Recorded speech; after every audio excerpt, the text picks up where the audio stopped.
Hello friends, હું જ્યોતિ ગજ્જર સુરતથી. આજે આપણે એવોકાડો ફળ લઈને સુરતની ફેમસ ભેલ બનાવીશું. સૌથી મોંઘું વેચાતું આ ફળ ખાવામાં બહુ જ હેલ્ધી, પણ બીજા બધા ફળની જેમ એને કાપીને એનો પલ્પ કાઢીને એમને એમ ન ખાઈ શકાય, કારણ કે એનો ટેસ્ટ ફીકો હોય છે. આજે આપણે સુરતની ફેમસ સિંગદાણાની કોલેજિયન ભેલમાં એનો પલ્પ વાપરીશું, જેથી કરીને કોલેજિયન ભેલનું આ એક હેલ્ધી વર્ઝન બની જાય અને ખાવામાં પણ બહુ જ ટેસ્ટી લાગે. તો ચાલો આ મજેદાર રેસીપી શરૂ કરીએ. ભેલમાં નાખવા માટે મેં અહીં એક મોટી સાઇઝનું એવોકાડો ફળ લીધું. સાથે મેં અહીં ઝીણા કાપેલા ટામેટાં, કાંદા અને કોથમીર લીધી છે. એમાંથી જરૂર પ્રમાણે વાપરીશું.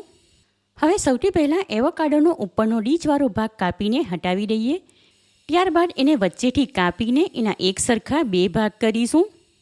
એવોકાડોમાં વચ્ચે ઠળિયું ઘણું સખત હોય છે, એ કાપી ન શકાય અને કાપવાની કોશિશ પણ ન કરવી.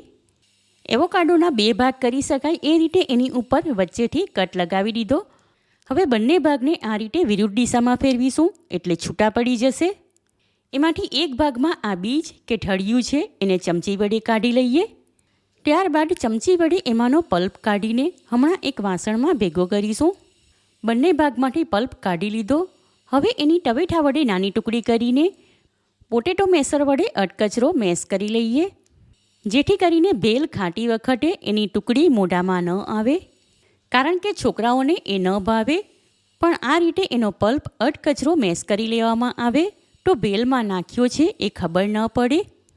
હવે આ પલ્પમાં એક નાની સાઇઝના લીંબુનો રસ કાઢી લીધો છે, એ નાખીશું. સાથે સ્વાદ પ્રમાણે અડધી ટીસ્પૂન જેટલું મીઠું, અડધી ટીસ્પૂન કાળા મરીનો પાવડર, 1 ટેબલસ્પૂન ઝીણી કાપેલી કોથમીર, 2 ટેબલસ્પૂન ઝીણા કાપેલા કાંદા અને 2 ટેબલસ્પૂન ઝીણા કાપેલા ટામેટાં નાખીશું. ટામેટું કાપતી વખતે એમાંથી વચ્ચેનો બીજવાળો ભાગ હટાવી દીધો હતો. સાથે એમાં 2 ટેબલસ્પૂન જેટલી કોથમીર મરચાંની લીલી ચટણી ઉમેરીને બધું સારી રીતે મિક્સ કરીશું. હવે મેં અહીં 1 કપ ભરીને ખારી સિંગ લીધી છે. એની ઉપરની છાલ હટાવીને આ રીતે એના 2 ભાગ કરી લીધા હતા. એ થોડી થોડી આમાં ઉમેરીને મિક્સ કરીશું. હવે આમાં 5 કપ જેટલી બેસનની ઝીણી સેવ ઉમેરીને સારી રીતે મિક્સ કરીશું.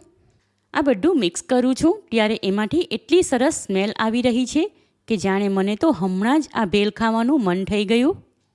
એવોકાડોની super tasty collegian bhel ready છે. હવે એને સર્વ કરીશું. ભેલ ખાવા માટે ડીશમાં કાઢીને ઉપરથી ઝીણા કાપેલા કાંદા, ટામેટાં અને ચાટ મસાલો નાખીશું.